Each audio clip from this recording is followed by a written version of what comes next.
여러분들 참으로 반갑습니다. 제가 평소에 존경하는 이풍인 목사님, 저희 학교에서는 교수님이라고 부릅니다. 여러분이 담임 목사님이시기도 하지만 종신대학교에서 함께 섬기는 교수님이시기도 하는데, 이런 교회에 제가 이렇게 거룩한 주일 말씀을 들고 설 수 있는 기회 주신 데 대해서 깊이 감사를 드리겠습니다.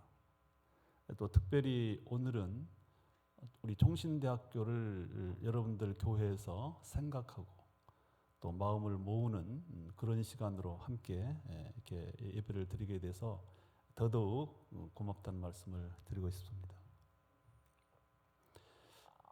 이미 알고 계시겠지만은 시각 장애인입니다. 아무것도 보이지가 않습니다. 아주 깜깜합니다. 불 끈 건 아니죠? 예. 불이 켜졌는지 꺼졌는지 감지도 할 수 없는 그런 시각 장애인입니다. 뭐 시각 장애를 가진 분들도 어떤 분들은 뭐 운전도 하고 다녀요. 아마 그런 분들은 가짜에 가깝습니다. 또 어떤 분들은 조금씩 나쁜 분도 계시고, 아마 어쩌면 이 자리에 계신 분들도 안경을 빼면 상당히 불편하실 수 있습니다. 아마 그런 시각장애가 다양한데 저는 깨끗합니다. 안 보려면 그렇게 안 보는 게 좋습니다. 하여튼 여러분들 그런 시각장애를 가지고 있고 또 참 부족하기가 한이 없는 제가 여러분들이 아끼시는 종신대학교, 또 특별히 여러분들이 존경하고 사랑하는 담임 목사님이 졸업하시고 또 교수로 봉직하는 학교에 장이라고 하니까 조금 기분이 안 좋으시죠? 아마 그럴 수도 있다고 생각합니다. 안 좋다는데 동의하는 분입니다, 저분. 어쩔 때는 솔직히 그런 생각이 제가 듭니다. 어떤 생각이 드냐면, 내가 종신대학교 총장이 되긴 됐는데, 물론 제가 지원서를 내고 되긴 됐지만 이게 잘한 것인가? 어쩔 때는 조금 미안한 생각도 들어요. 옛날에 어떤 분이 어떤 코미디언이 뭐 못생겨서 죄송하면 했다는데, 제가 총장이 돼서 죄송하다는 생각을 가끔 해볼 때가 있습니다. 솔직한 심정이고, 어쨌든 또 제가 소개받은 대로 저는 신학대학 총장인데 저의 공부, 미국에서 석박사의 공부는 사회복지입니다. 이제 제가 박사는 사회복지 정책으로 공부를 했습니다. 그래서 신학대학 수장이 이런 말하자면 사회과학 학문을 하는 사람 해도 되는가? 라는 부분에 대해서도 제가 총장이 되고 나서 많은 분들이 시비도 걸었습니다, 사실은. 뭐 잘못 뽑았느니, 뭐 그런 분도 있었고. 근데 모르겠어요. 왜 하나님께서는 이런저런, 뭐랄까요? 뭐 우려랄까? 혹은 이런저런 참, 그 전에 우리 종신대학교 120년 역사, 수많은 교장 선생님, 혹은 뭐 학장, 총장 이렇게 호칭이 변경됐는데 수많은 수장들이 계셨지만 모두가 다 훌륭한 목사님들이셨고 선교사님도 있었고 또 신학 박사님들이었습니다. 모두가. 근데 120년 역사 속에서 최초로 유일하게, 물론 저도 목사이긴 합니다. 그러나 다른 영역에서 학위를 가진 사람이 총장이 되었습니다. 잘 아시는 대로 여러분과 제가 신봉하는 우리 칼빈주의 혹은 개혁주의는 하나님의 절대 주권을 믿는 겁니다. 어떤 분은 심하게 표현해서 손가락 하나 움직이는 것도 하나님의 주권에 의해서 이루어진다. 뭐 좀 심하게 표현하는 것이긴 합니다만은, 그런 우리의 신앙으로 볼 때 이러든 저러든 하나님께서 세우신 것은 분명합니다. 그러나 왜일까? 왜 하필 이제선가? 앞이 보이지도 않는 사람, 뭐 하여튼 여러 가지로 뭐 하여튼 부족함이 많은데 왜 이 시대에 이 시점에 시각장애인 총장을 뽑았을까 하는 부분에 대해서 이제 다른 분들도 물론 그런 분이 계시지만 제 스스로도 많은 질문을 해봤습니다. 총장이 되고 나서요. 근데 사실은 제가 2018년 여름에 아마 여러분 아시겠지만은 아까 우리 목사님 연구하셨지만은 저는 미랄 선교단 미랄을 창립한 설립자입니다. 제가 43년 전에 미랄을 설립했고 그 미랄이 국내 전 세계로 흩어져서 굉장한 참 큰 규모로 사역을 하는데 저는 방학만 되면은 해외 출장을 갑니다. 그게 제가 25년 종신대 교수로 있으면서도 한결같았습니다. 그래서 학교 중에는 학교를 섬기지만 방학이 되면 일단 이곳저곳을 물론 국내도 마찬가지지만 순회하면서 교육하고 또 문제를 이렇게 해결하고 여러 가지 방법으로 섬기는 일을 해요. 근데 2018년 여름에도 이제 그때는 아직 현직 교수였습니다. 해외를 다니면서 사역을 하고 뭐 유럽, 뭐 남미까지 미랄 사역을 방문하고 그리고 이제 8월 말에 2018년 8월 말에 귀국을 했어요. 귀국을 했는데 당시의 총신대학은 엄청난 내홍 끝에 소용돌이에 휩싸였다 해도 과언이 아닙니다. 조금 표현이 이상하지만 이상한 것도 아니지만 좀 이런 걸 말씀하기 좀 그러긴 한데 어쨌든 당시 총장께서 이런저런 이유로 인해서 구속이 된 상태니까요. 그것이 얼마나 총신이 험악했는가를 분위기가 그런 걸 단적으로 보여주는 건데 그런 상황 속에서 정상적인 교수회의는 가동이 되지 않고 소위 비상교수회의가 법적인 권한 없지만 모여서 이런저런 것들을 논의하고 그런 시대입니다. 근데 돌아왔더니 그 당시에 비상교수회의를 이끌고 있던 제가 참 좋아하는 교수님이 계시는데 그분이 8월 말이 은퇴입니다. 저랑 똑같이 53년생인데 그분은 생일이 여름이고요. 저는 연말이고 말하자면 저보다 6개월 먼저 은퇴해서 8월 말에 은퇴를 하는 겁니다. 교수가 아닌 거죠, 법적으로. 그러다 보니까 하는 수 없이 새로운 비상 말하자면 그 교수회의 의장을 뽑아야 되는데 누구를 할 것인가 저도 없는 자리에서 그분들이 모여가지고 의논을 했어요. 의논하는데 뭐 이것저것 따지기 전에 가장루가 선배인가 해보니까 제가 이제 은퇴를 6개월 남기고 있었기 때문에 제가 가장 고참인 거예요. 그래서 그럼 이재수 교수한테 한번 하도록 해보자. 이제 본인이 안 한다면 또 다른 사람 하고 그래가지고 이제 8월 말쯤에 됐을 때 그 비상교수의 총무를 맡고 있는 모 교수께서 전화를 했어요. 한번 이렇게 했는데 하시겠어요? 그래요. 그래서 아니 뭐 그것도 뭐 정식 교수회도 아니고 비상교수회 의장하는 거 뭐 힘들겠느냐고 그래 하겠다 그랬죠. 근데 그 대답이 결국은 그것이 출발점이 돼서 총장의 자리까지 오게 됐어요. 참 놀랍다기보다는 이상스러워요. 그래서 9월 1일자부터 자주 회의를 했어요. 교수님들 모여서 이런저런 학생 대표도 있고 이제 회의를 이끌고 인도를 하는 뭐 그런 과정이 지나는데 한 9월 중순쯤 됐는데요. 거의 매일 저는 어쩔 땐 하루에 2번도 회의를 해요. 이제 그렇게 됐는데 아니 몇 분들이 자꾸만 와서 저한테 자기 총장으로 나가라는 거예요. 저는 처음에 얼마나 그것이 우습든지 나이가 200살 먹은 사람한테 애기 나라 말하고 똑같아요. 저는 그렇게 받아들였어요.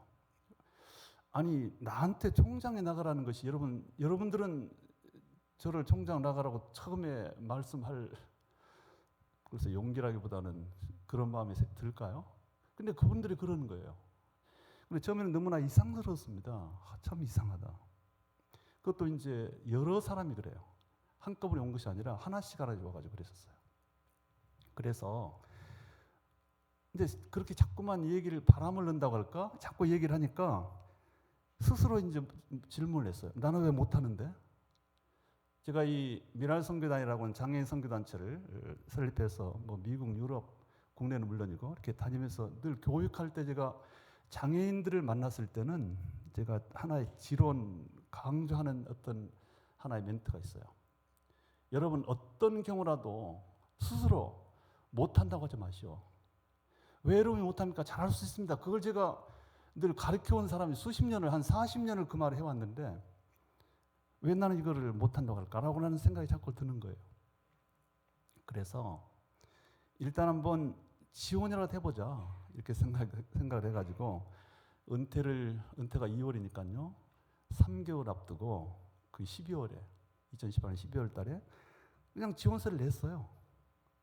냈는데 이제 11사람이 지원했기 때문에 지원서를 낼 때만 해도 제 스스로도 참가의 의미 그 이상을 생각을 못했는데, 그리고 나서 11사람을 상대로 해서 이제 총장 추천위원회 총추위에서 4차례에 걸쳐서 약 한 3, 4개월 시간 아래 점차적으로 줄여가는 거예요.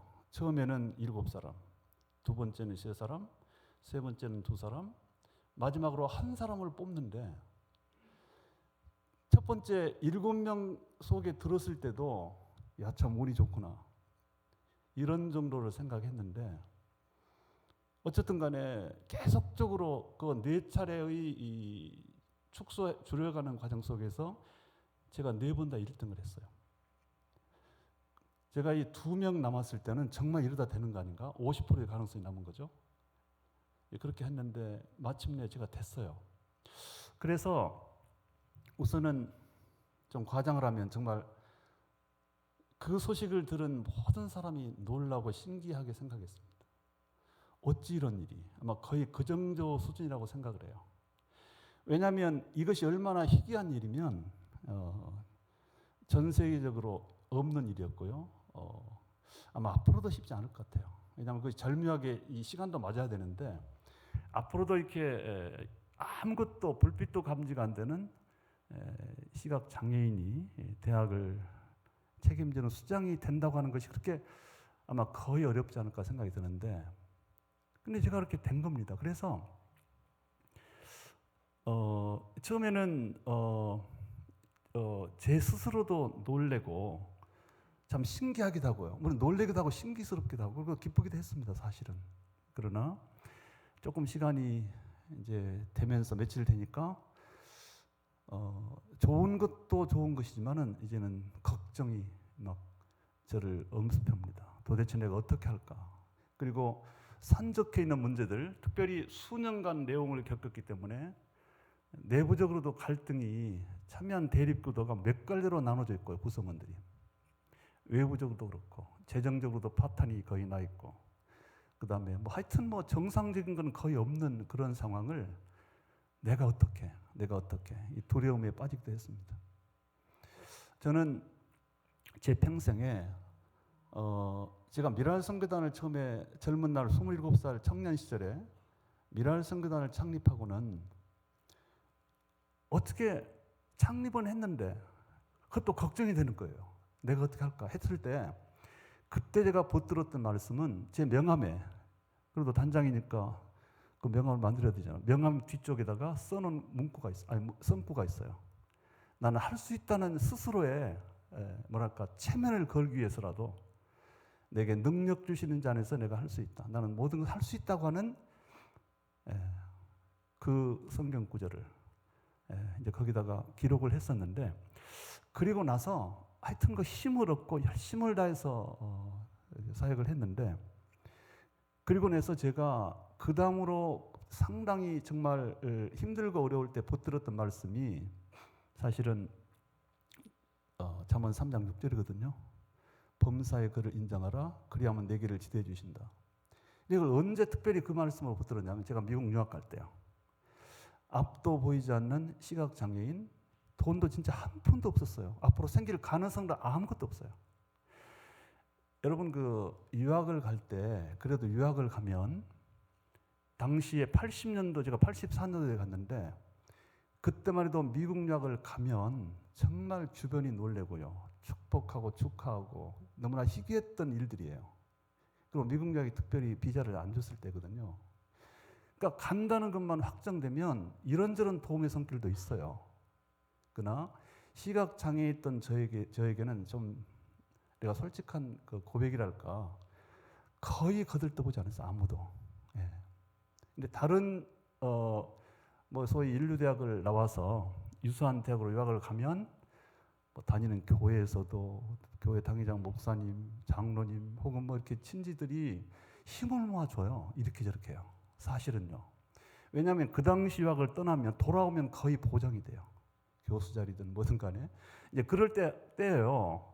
근데 저는 그 누구도, 왜냐하면 저는 그렇게 미래가 앞에 안 보이는 사람 유학 가는데 얼마나 기대가 되겠어요. 어떻게 하다 보니까 뭐 이렇게 가게 됐겠지 정도 같아요. 하여튼 그런 상태에서 유학을 떠나면서 제가 유학을 갈 때 유학을 가려는 간절함이 생겼던 건 두 가지 때문이었습니다. 하나는 내가 시작한 미랄 선교단을 그때 한 5년 됐는데 세계적인 기구로 이거는 세계적인 장애인 선교단체로 만들어야 된다. 그러려면 모든 길이 로마로가 아니라 당신은 모든 길이 미국으로 거의 그랬습니다. 그런 느낌이 들 정도의 미국 위선은 대단했잖아요. 그래서 미국에 가서 전진기지를 세워야 되겠더라고요. 그것이 첫 번째 유학을 가고 싶은 이유였고, 두 번째는 저는 장애인 선교를 하는 사람이기 때문에 장애인과 관련해서 사회복지를 알아야 되겠더라고요. 당시 우리나라의 사회복지는 거의 정말 뭐 일본 거 책 좀 100개는 정도 수준밖에 되지 않았어요. 실제로요. 현장도 없고.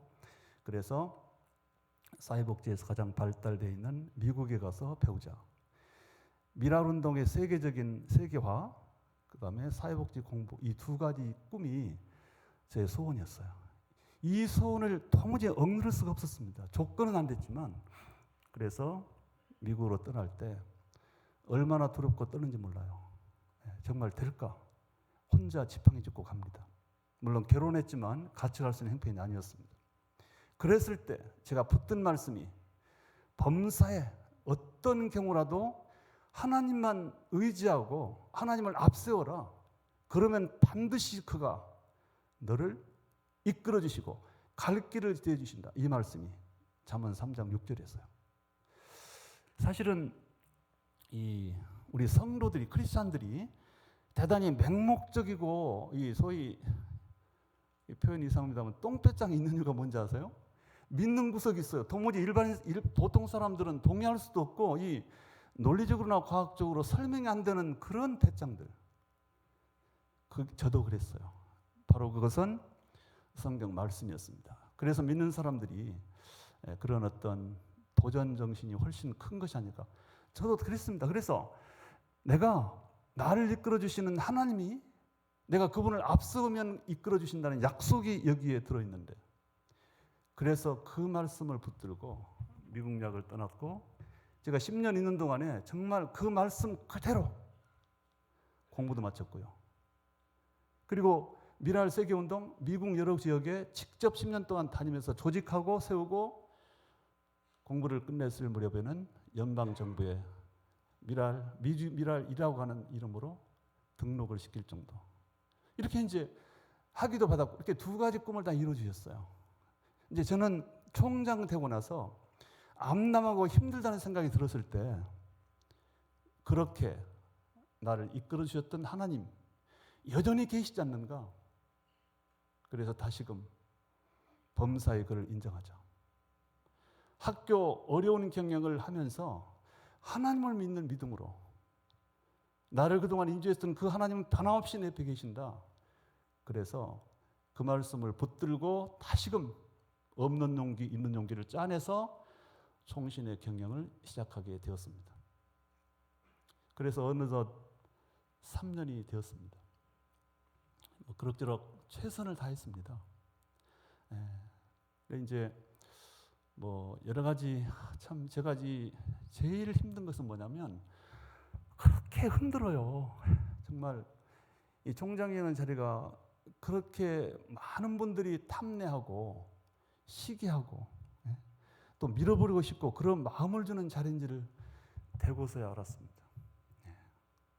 그래서 이런저런 가짜, 허위 이런 것을 가지고 흔드는데, 혹시 여러분들 그런 걸 접하더라도 이재서라는 사람이 그렇게 인생을 살지도 않았고요. 또 제가 이 총장 되면서 제 스스로도 결단했고 다른 분들에게도 선포한 말이 있어요. 나는 업적을 남기고 많은 건물을 지었다. 저 사람이 들어가지고 무슨 저거 누구의 공적이야. 이런 말을 듣는 것보다도 한마디만 듣고 싶다. 바르게 운영했다. 저는 지금까지 바르게 운영하는 것이 총신 경영자로서의 슬로건이고 저의 결심이었습니다. 왜 그 생각을 하게 됐냐면 총신이 정말 이렇게 땅에 떨어지고요.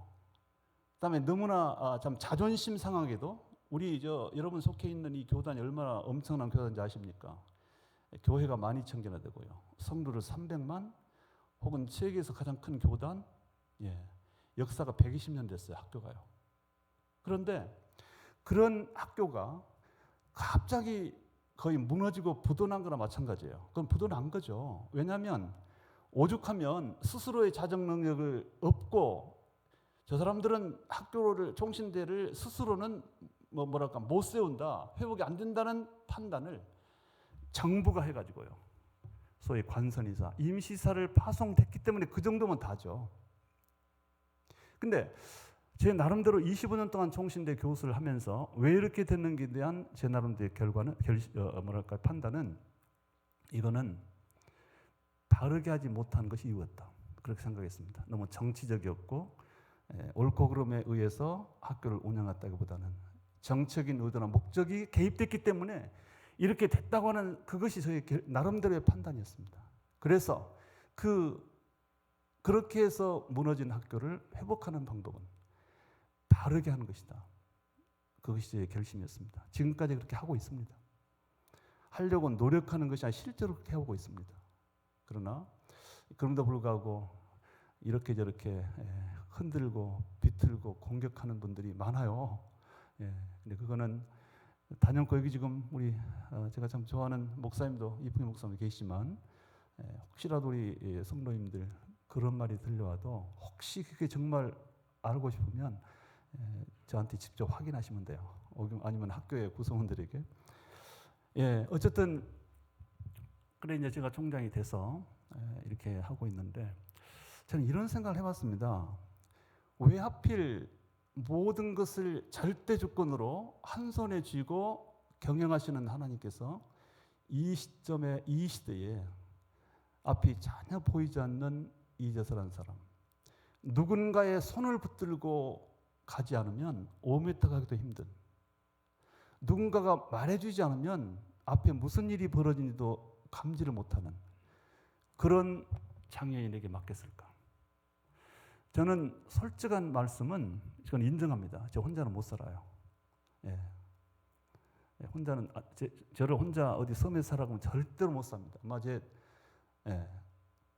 누군가가 있어야 돼요. 그러니까 저도 이제 평생도록 제 안에 이렇게 편지 오는 것도 읽어주고 예를 들어서 뭐 여러 가지 이렇게 하잖아요. 근데 왜 누군가가 붙들어주지 않고 함께 하지 않으면 생존이 안 되는 사람이 총신대 총장인가? 왜 하나님이 그렇게 세우셨을까? 이거는 제가 이제 저의 일이기 때문에 제가 뭐 이렇게 말을 해보고 싶어요. 이건 어떤 메시지다. 누구를 향한? 한국 교회를 향한, 한국 성도들을 향한 메시지가 아닐까? 아니 메시지가 아니더라도 메시지로 읽었으면 좋겠다. 하나님의 나라는 협력하는 것이다. 상대의 부족을 밀어내는 어떤 배척의 대상이 아니라 수용하고 받아들이고 허용하는, 그것이 예수님께서 이 땅에서 보여준 가장 모범적인 첫 번째 행동이셨어요. 여러분, 완벽하신 예수님께서, 하나도 없는 예수님께서 부족한 인간, 부족 정도가 아니라 속된 말로 생각만 하면 일을 가고 싶어도 얄미운 인간들. 에덴 동산에서 우리의 인간의 대표가 사실은 애들 말로 배신 때렸잖아요. 아니 하나님 일 떠나고 하나님을 배신해서 나간 뱀, 하나님 말씀은 안 듣고 뱀의 말을 들은 것 자체를 이걸 어떻게 허용합니까? 어떻게? 그렇게 죄연되어버린 문제투성인 인간을 그야말로 포용하고 사랑으로 안아주지 않으면 하나가 될 수 없는, 그게 우리에게 보여주신 첫 번째 본이었지 않습니까? 하나님이신 예수님께서 인간 사회로 뛰어내리셨어요. 그리고 십자가로 돌아가셨잖아요. 이것 자체가 부족한 사람들과의 동행입니다. 죄 많은 사람들과의 동행이고 그들과 함께 하나님 나라를 만들어가는. 그렇다고 한다면 왜 이 메시지를 이런 정말 어떻게 보면 기본적인 진리입니다. 이거는요. 다른 건 뭐 미안하지만 삼위일체 무슨 뭐 예정론 그런 건 그렇게 중요하지 않아요. 예. 뭐 총신대 총장이 그런 말했다? 아니 제가 다른 뜻을 이해하셔야 돼요. 예. 예. 꼭 그런 건 아니고 어떤 말이냐면 인간이 하나님과의 관계에서 혹은 하나님께서 우리에게 성경이라고 하는 긴 책을 통해서 주는 메시지의 기본이 뭘까? 저는 가장 으뜸되는 것이 사랑이고 용서라고 생각해요. 사랑이라고 하는 것은 허용입니다. 예. 그러니까 서로 좋은 사람끼리, 수준이 많은 사람끼리 허이 박 집사님 혹은 이 집사님 해가면서 서로 친하게 지내는 그것 정도가 아니에요. 그거는 좀 달라요. 나보다 못하고 부족한 사람을 손잡아주고 나오고 본질적으로 어울리를 쓴 사람이 함께 앉아서 밥을 먹고 그것이 예수님께서 이 땅에 오신 의미거든요. 가장 아주 뚜렷한 메시지거든요. 그런데 내가 볼 때는 이제 저의 총신대 총장 이렇게 결정을 너무 거기까지 나가서 정당화시키고 아전인수로 해서 좀 미안하긴 한데 그러나 어떻게 한번 생각을 해보세요. 이거는 우리 지금 한국교회가 잃어버린 게 뭘까요? 잃어버린 것이요. 가장 부족한 게 뭘까? 상대를 허용하지 못해요. 네, 저는 그렇게 봅니다. 물론 이제 우리 교회들도 동정은 해요. 구제금 모아서 보내기도 하고요. 그러나 그것보다 더 적극적인 것은 내가 앉아있고 내가 소중히 여기는 자리에 정말 나하고 이질적인 존재를 앉도록 허용하는 그것이 뭐랄까 그야말로 본질적인 사랑이라고 봐요. 이제 그런 부분이 부족한데 저를 하나님께서 이 세계에서 가장 큰 총신대학교 총장으로 세우시면서 보여준 이런 형태 속에서 좀 그걸 좀 읽었으면 좋겠어요. 이거는 함께하라는 메시지다. 부족한 사람과 함께하라는 메시지고 함께 힘을 합해서 총신대를 새롭게 건설하라는 그런 메시지가 아닐까? 이거는 뭐 이렇게 제가 말하면 지가 총장이니까 별말 달하네. 뭐 그럴 수 있겠어요. 그러나 제가 제 스스로 총장을 정당화하고 무슨 의미부여를 막 만드는 거를 뭐 그렇게 이해해서 할 수 없지만 저는 솔직히 그런 생각을 해봤어요. 우리 교회가 회복해야 될 부분의 하나를 한번 읽어보자. 어쨌든 근데 그 총장의 힘이 되어주는 고사하고 발목을 잡고 흔드니까요. 정말 견딜 수가 없었어요. 근데 지금은 맷집도 생겼고요. 좀 괜찮습니다. 이제 뭐 그래봤자 1년 3개월 남았습니다. 어쨌든 앞으로도 저는 초심대로 여러분이 사랑하고 좋아하고 또 아끼는 총신대를 섬기겠습니다. 절대로 나쁜 짓 안 하겠습니다. 가짜, 거짓, 불법 행하지 않겠습니다. 아마 이 자리 어쩌면 우리 학교에 법률적인 자문을 하는 아마 집사님도 계실 거예요. 제가 참 좋아합니다만은 아마 눈을 부릅뜨고 우리 총신대가 법대로 하는가를 지켜주시는 분인데 참 제가 얼마나 힘이 되는지 몰라요. 어쨌든 끝까지 저는 이 원칙을 가지고 학교를 섬기려고 생각을 합니다. 너무 좀 옆길로 많이 가서 미안한데 오늘 제가 가지고 나온 이 말씀의 제목이 내 은혜가 내게 족하도다. 이것은 우리 하나님께서 사도 바울의 기도에 대한 응답으로 주신 말씀입니다. 사도 바울의 기도가 무엇이었냐면 사도 바울도 본인 스스로 육체의 가시 혹은 사탄의 사자라고 느낄 정도로 불편한 육체적 좀 어려움이 있었습니다. 그게 약시였습니다. 눈이 잘 안 보이는 약시입니다. 지금은 안경이라도 있지만 그때는 안경도 없기 때문에 너무나 살기 힘들어서 그것을 제거해 달라고 간곡하게 기도를 드렸습니다. 하나님 이거 없애주세요. 3번씩이나 드렸습니다. 그 3번씩 드린 기도 끝에 하나님께서 마침내 응답을 하십니다. 근데 여러분 그 응답이 사도 바울이 원한 대로가 아니라 전혀 다른 종류의 대답인 거 아시죠? 대답은 하셨지만 그 기도 제목을 이루어준 건 아니죠. 그게 이제 특징입니다. 우리 하나님께서는 우리의 모든 기도를 우리가 원하는 대로 이루어지지 않습니다. 응답은 하세요. 응답은 하시지만 그러나 내가 하고자 한 대로, 내가 그림 그린 대로, 어떤 분은 그러잖아요. 그림을 그려가면서 하면서 구체적으로 하면 다 된다. 아니에요. 안 그럴 때 많아요. 예. 어쨌든 이제 그렇게 해서 그에게 주신 응답이 내 은혜가 내게 족하다. 어떤 의미냐면 바울은 어떻게 보면 우리의 기도라고 하는 것은 자기가 가지고 있는 어떤 조건이나 상황을 거부하는 것이에요. 바울은 그걸 거부했어요. 그러니까 자기가 가지고 있는 것을 거부하고 반대하고 그래서 그거를 바꿔달라는 것이 우리의 기도일 수 있어요. 물론 이제 기도라고 하는 것은 하나님에 대한 사랑의 고백도 있고 일상적인 삶을 나누는 것도 있지만 어떤 의미에서 우리의 달라는 기도는 내가 가진 조건에 대한 반대입니다. 하나님과 동의하지 않습니다. 이 말이에요. 그러니까 하나님께서는 그에게 육체적 가시를 남겨놨는데 동의하지 않기 때문에 그걸 바꿔달라는 거예요. 다른 육체로 주세요. 네? 그런 뜻이에요. 그런데 아니야. 그대로 살아. 그대로 살라고 하면서 그 이유를 말씀하기를 왜냐하면 내가 이미 너한테 베풀어 놓은 은혜가 많아. 그거 말고도. 그러니까 그거 하나 약간 그렇게 생겼어도 상관없어 전혀. 그냥 그대로 살아. 그게 바울에게 준 응답이었습니다. 그리고 바울은 그것을 이해했고 그 의미가 무엇인가를 알았기 때문에 그걸 중심으로 우리에게 신앙 간증을 하고 있는 것이죠. 하나님께서는 우리에게 이 세상을 사는 우리에게 세상에 존재하는 동안에 마땅히 수행해야 될 어떤 임무를 주셨습니다. 그 임무가 먼저이고요. 어떤 의미에서. 그리고 그 임무 수행에 합당한 조건과 자질을 우리에게 줍니다. 내가 가지고 있는 조건은 무엇인가? 나에게 맡긴 어떤 임무를 수행하는 데 충분한 조건이에요. 바울에게 주신 응답이 바로 그겁니다. 바울은 말하기를 이런 의미의 기도한 거죠. 저에게 주시는 사명, 이방인 선교, 편지 쓰는 거, 교회 섬기고 세우는 거 이런 일을 하는 데 있어서 이게 너무 불편합니다. 만약에 이 조건만 바꿔주시면 그 모든 것들 배로 할 수 있어요. 아마 이런 의미의 기도도 했을 수 있어요. 그러나 바울은 아니야. 내가 언제 너 보고 배로 하라 그랬어? 딱 그 정도면 돼. 그리고 그 정도 하는 데는 그 조건하고도 충분한 거야. 이렇게 말하는 거 마찬가지죠. 어쩔 때는 우리의 기도가 기도라고 다 선한 게 아니에요. 어떤 기도는 불필요할 수도 있고요. 하나님 뜻에 부당할 수 있어요.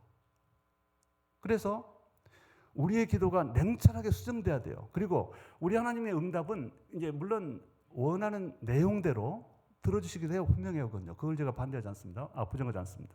그건 어떤 경우는 그 조건을 들어주신 대신에 왜 그 조건을 그렇게 놔두신지 그 이유는 꼭 말씀하시죠. 근데 그 이유에 대한 응답은 여러 가지 방법으로 우리에게 주셔요.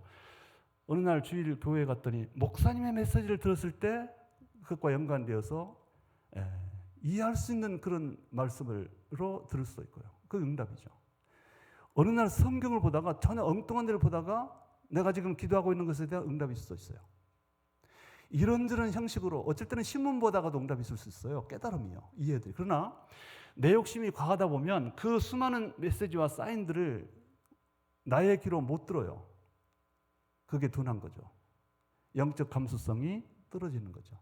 그래서 계속적으로 응답과 사인을 했어도 아직도 아닌 줄 알면서 스스로 부정하면서 이제 안 하고 싶으니까 욕심이 더 그걸 눌러버린 거죠. 여전히 하나님 앞에서 불필요한 것을 달라고 외치는 그거는 시간적인 낭비이기도 하고 참 곤란스럽다고 저는 생각해요. 그러니까 빨리 우리가 우리의 현실을 깨닫고 이해하는 거라고 저는 생각해요. 저는 15살 때 실명됐습니다.